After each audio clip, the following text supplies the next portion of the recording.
বদলে যাচ্ছে শহর কলকাতার ডেমোগ্রাফি, ঘিরে ফেলছে সংখ্যালঘুরা, সংকটে শহর কলকাতার ভবিষ্যৎ।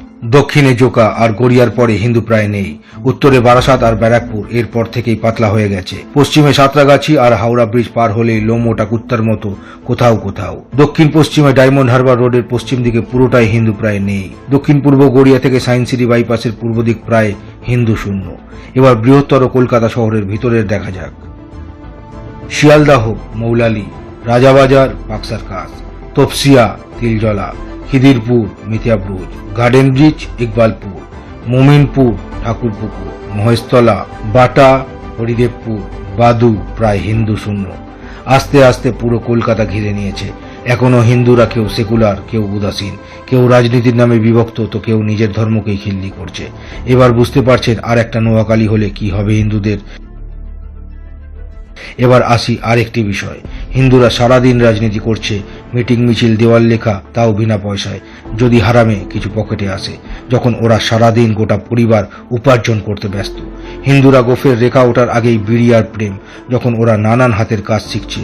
হিন্দুরা পড়াশোনা ভুলে আড্ডায় মত্ত, যখন ওরা পড়াশোনা সহ নানান শিল্পকলায় পারদর্শী হয়ে উঠছে।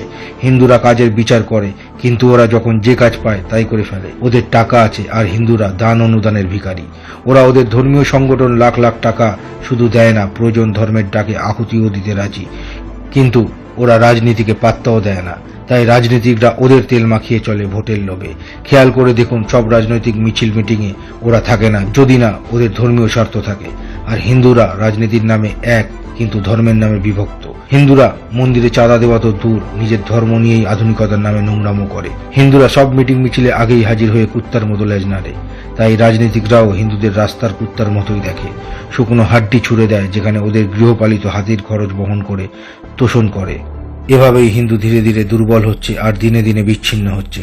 যখন ওরা ওদের সন্তানদের নিয়মিত ধর্ম শিক্ষা দিচ্ছে, তখন হিন্দু তাদের সন্তানদের আধুনিকতার নামে মাতৃভাষাই ভুলিয়ে দিচ্ছে। ওদের আরাধনায় আড়ম্বর নেই, ভক্তি আছে। আর হিন্দুর আরাধনায় আড়ম্বর, সর্বস্ব, ফুর্তি আছে, কিন্তু ভক্তি, নিয়ম, নিষ্ঠা, আচার রীতি সব লাটে উঠেছে। বারবার ছোট ছোট আক্রমণ করে ওরা বুঝে নেওয়ার চেষ্টা করছে। প্রশাসন ও রাজনীতিকদের সমর্থন ও সহযোগিতা আর প্রতিরোধের পরিমাণের জল মাপছে। যদি টের পায় যে হিন্দুরা এখনো রাজনীতির নামে বিভক্ত এবং বিভাজিত, তবে আরো বৃহৎ দ্বিতীয় নোয়াখালী হতে সময় লাগবে না। তাই হিন্দুদের অনুরোধ, ধর্মের নামে এখন রাজনীতির ঊর্ধ্বে উঠে নিজেদের অস্তিত্বের লড়াইটা আগে লড়ুন।